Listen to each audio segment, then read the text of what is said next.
I'm going to give you a brief tour through some things that I discovered.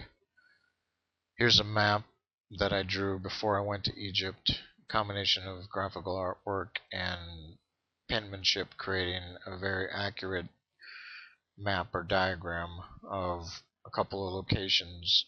The 0 point, which is talked about in a number of books, and the Sphinx, and a location near the Sphinx, which has been fabled to be the Hall records, which I have some various past life recall about. And the interesting thing, though, is that when I went to Egypt, I had a diagram with me that represented the golden mean rectangle, and how it was made famous that this spiral line passes through the Great Pyramids. And this red line wasn't actually in the diagram. I've added it, even though it has been talked about. The significance of it may have been missed. Because when I was at Egypt standing by the Sphinx, I just kept wanting to add this line and feeling that there was something significant at hand.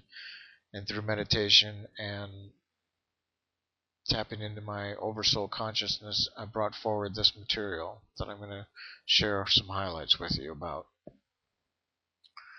This location in the sky, particularly the Orion constellation, drew my attention as a child and knew there was something significant about it. As I recalled some past lives and ancient lost wisdom, I began to connect the dots. The significance of the secant line, the line that passes through the square and bisects it, stood out so significantly that I had to draw this map, unfurling it from the smaller form, following scale, which you're able to do with this Fibonacci sequence quite easily. I basically discovered that the male energy, which is the straight line, passes through the Pleiadian system, and the female energy, which is the curved line, passes through the Sirian system. Both of these lines come together at the 0 point in Egypt, which is a very significant place that you're not allowed to go to. A friend of mine was there and did succeed to get in there in the middle of the night, and he knows some guards that enabled him to do that, and he found some very interesting relics there. This idea is not new. It was written about in an ancient manuscript called the Hermetica, where it says, "Do you know, Asclepius, that Egypt is an image of heaven, or, to speak more exactly, in Egypt all the operations of the powers which rule and work in heaven have been transferred to the earth below." Very fitting of what we're talking about. As I studied this map, things became very obvious. Looking at the numerology of the names of the ancient star locations, and for example, applying the master numbers and a basic understanding of what they mean, something came to light very quickly. Essentially, a form of astrotheology mixed with numerology for a meta science and picture of the journey of the soul, the return back to the stars. When I also analyzed the words and their numerological value, things became very interesting, as many of the significant words in this story had a corresponding numerological value that was reciprocal and indicative of divine intelligence. This whole map could be laid out in story form with great clarity and logic of how it was a divine blueprint for the archetypal energies at work. My study of the Gnostic scriptures, which was compelled by remembering a past life during the time of Jesus, tied this back to the mystery schools and revealed some of the keys to ascension, which is balance as a primary key. One of the Gnostic scriptures actually saying number 22, another master number, synchronicity, of which there were many, states the following: when you make the inside like the outside and the above like the below, and that you make the male and the female be one and the same, then you will enter the kingdom of heaven. Unless you make the left hand like the right hand, and the things above like the things below, and the things in front like the things behind, you will not realize the kingdom. So here, basically preserved, unaltered in the Gnostic scriptures for 2,000 years, is a message that tells us exactly the need for bringing all frequency elements, our mind and our heart, all of our consciousness and awareness to unity. The story, the map, the understanding of numerology all culminated in recall of more past lives connected with the ancient lost wisdom, the hollow records, and key players that were the keepers of the wisdom. When you look at this picture, something very interesting is discernible. If you know anything about Egypt, it's very clear that something is out of place here, because all of the temples in Egypt have always been built on the axis of north, south, east, and west. For example, the Sphinx itself is sitting directly facing the east on an east-west axis. All other temples are always built on a north to south axis like this, and this temple right here is very much off kilter and seemingly very much out of place with any rhyme or reason, except when you take into consideration what we saw as the secant line. And then what becomes apparently obvious is that there's something greater at play. There's a perfect way of pointing at something significant by virtue of the fact that the alignment to the line is evident. As we look at this further, we'll discover some other very interesting things. This building was laid out with phi, and you can tell by this primary line that wants to go through the middle right here with the outer edges in phi ratio. The builders of this strange line temple were 18th dynasty rulers who were the descendants of Tutmosis IV, who had uncovered the Sphinx in a generation before. It's my belief that they found the hollow records when they did this. As we take a look at this map again, it's clear that the secant line passes through the right shoulder of the Sphinx, which has been talked about before. As we zoom in on, we find that this is the strange vent that they talk about. But the thing is, when you zoom in on this, by the way, you wouldn't be even looking at this picture because Egypt never allowed airplanes to fly over this area until this one lady was allowed to do so. These are her photographs that we can now appreciate in greater detail. We can find close examination reveals steps descending under the Sphinx. And the cover that they made is big enough for a human not to be able to climb up and take a look inside of here. So there's definitely been some hidden truths kept secret here that need to be brought out soon.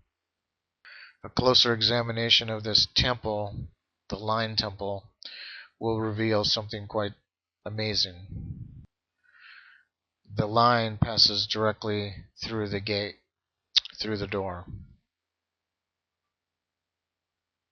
And a reconstruction of the temple reveals that these steps at the back are in adherence to the master number formula, there's 11 steps on this side and 11 on that side, for a total of 22.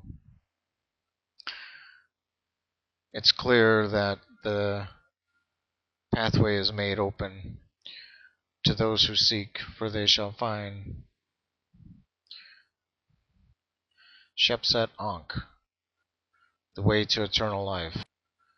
This word or phrase actually means the image of the Eternals, which is the ancient name for the Sphinx. The 18th dynasty story is all about how this lost knowledge was found, and it became the wisdom of the Eternals, the way of ascension. The more we study this time and tap into our higher self-awareness, the more that is revealed about characters in history that are more enigmatic than were previously supposed, namely Moses, or more appropriately, Tutmosis.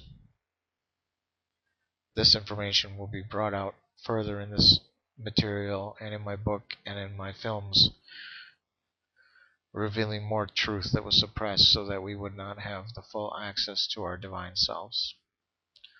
The time has come for this material to be released. One of the many discoveries that I made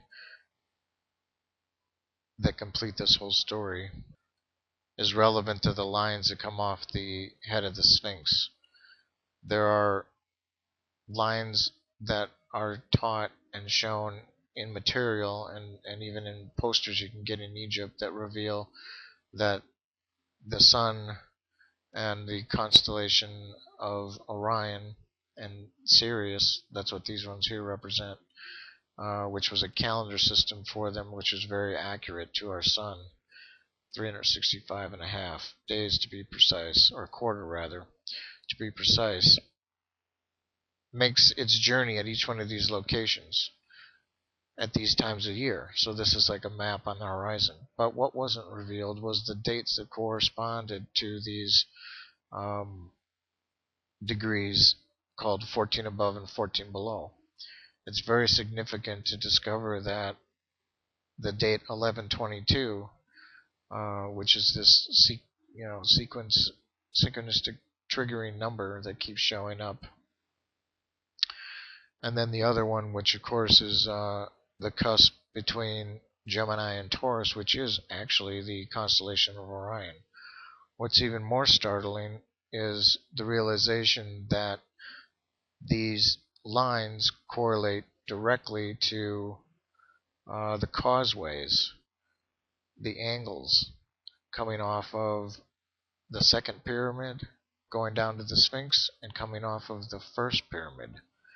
So these actually point to these directions as they are the most significant.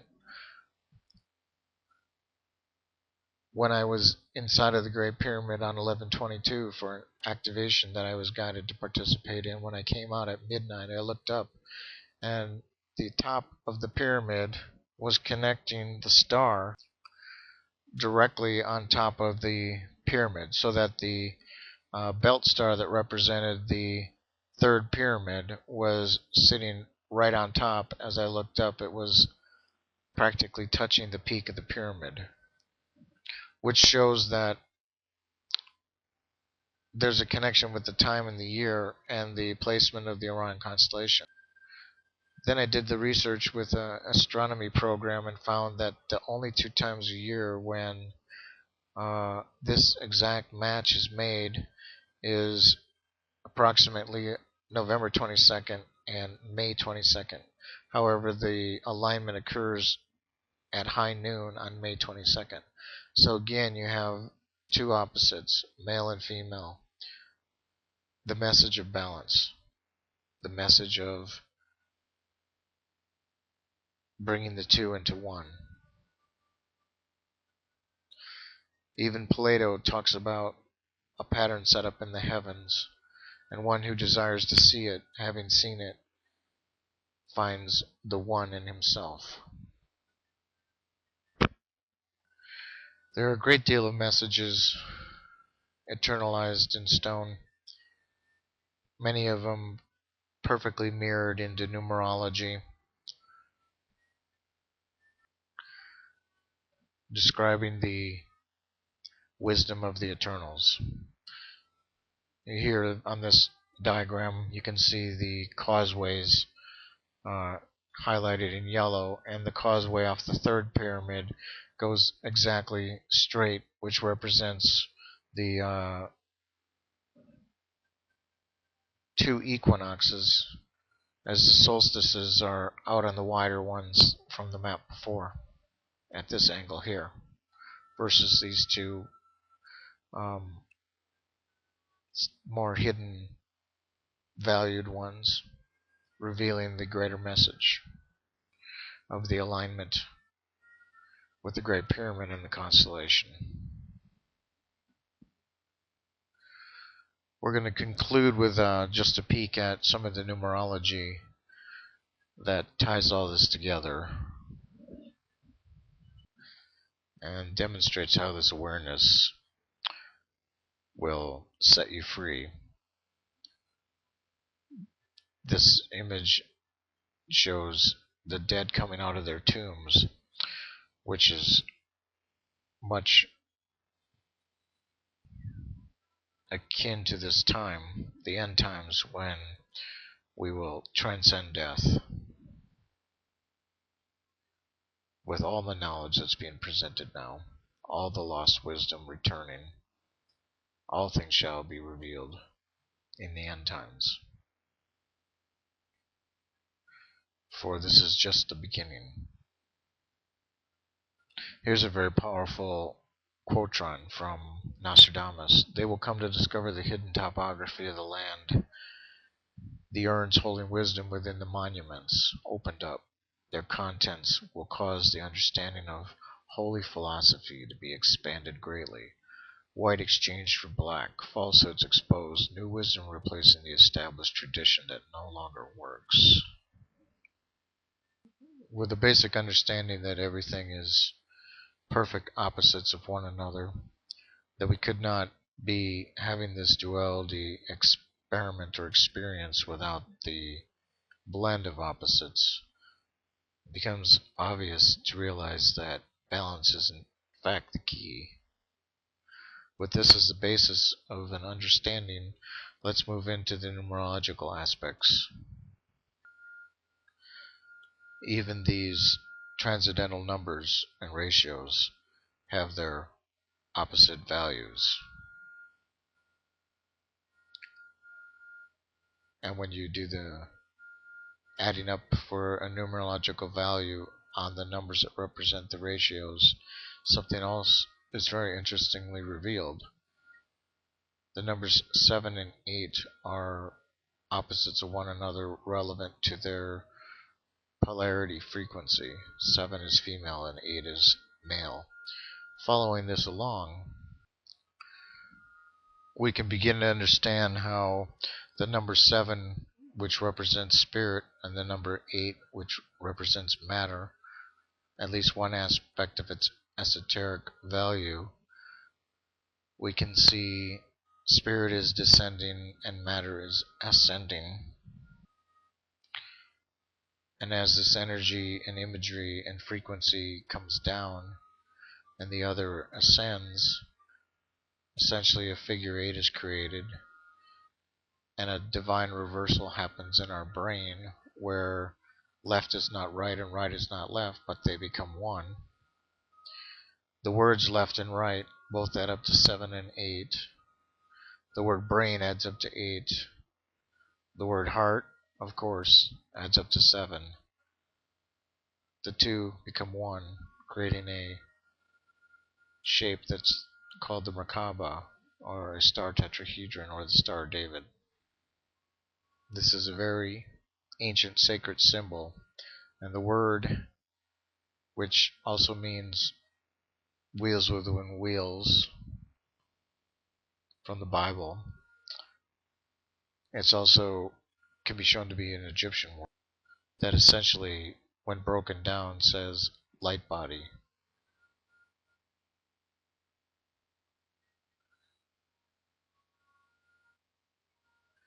Again, it can be shown that the words carry the frequency that make up the story.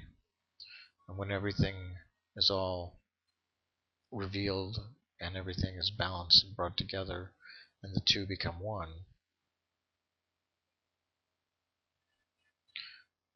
many more things are revealed.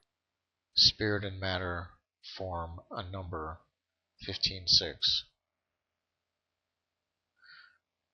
6 is a number of harmony, but more specifically, watch what happens.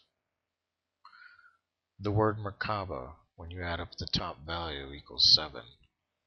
When you add up the bottom value, it equals 8. It is 15-6. We are all the children of light. When you look at these basic words and their number values, many things are revealed. The top value of the word awareness is the same as daughter, and that's the heart or the soul value of the word numerologically, and the bottom part is the masculine. It's the personality. When you bring these two together, 12 plus 21 is 33. The number 33 adds up to 3 also, the word for the number. These are universal values of positive and negative. Venus adds up to 18 or 9, and Mars adds up to 15 or 6. Again, it's 33. In the Emerald Tablets, Thoth was taught that order was a key.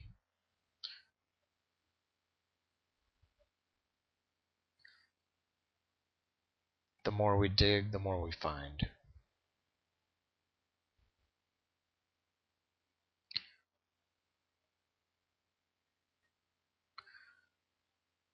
These keys were guarded and passed on orally. The more you search, the more you'll find. In this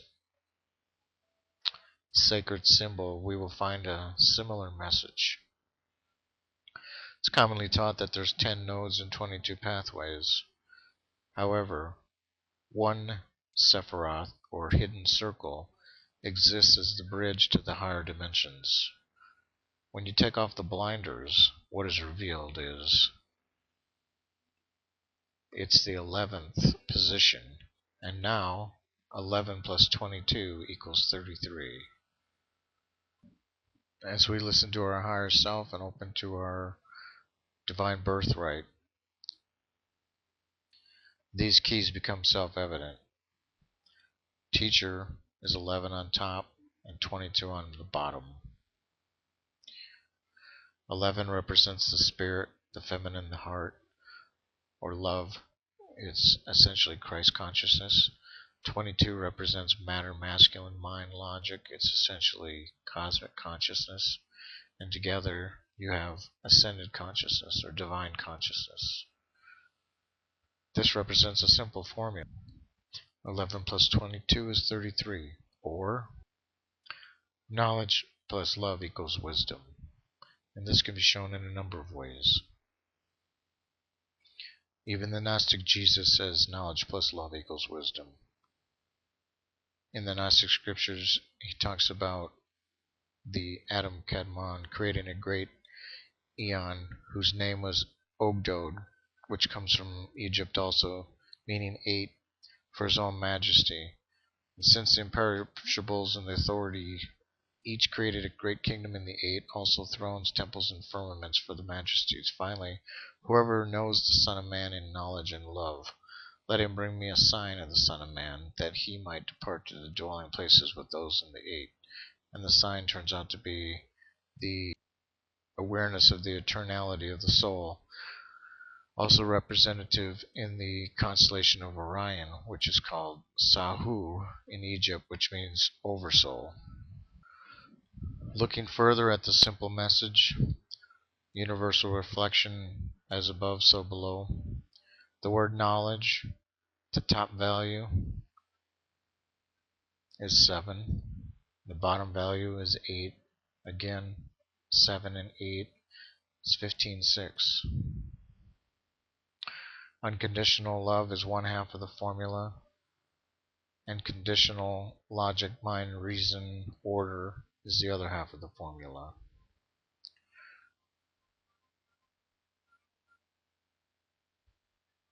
The esoteric value of love is 14.5 because 5 is about freedom and love. 15.6 is about truth and knowledge. 5 plus 6 is 11. Bearing in mind knowledge plus love equals wisdom, taking a look at the word wisdom, 15.6 is the top value, 14.5 is the bottom value. Everything folds back in upon itself. All is one.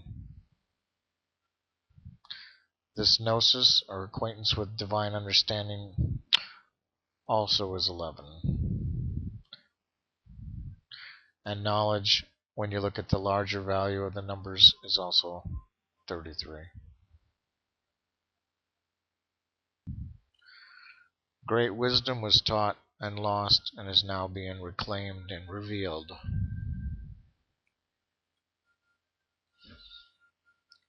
For this information is eternal. And yet again, piece of the ascension sequence. Many key phrases of the Bible have significant number sequences. This has been a peek at the seventh seal, hidden wisdom unveiled.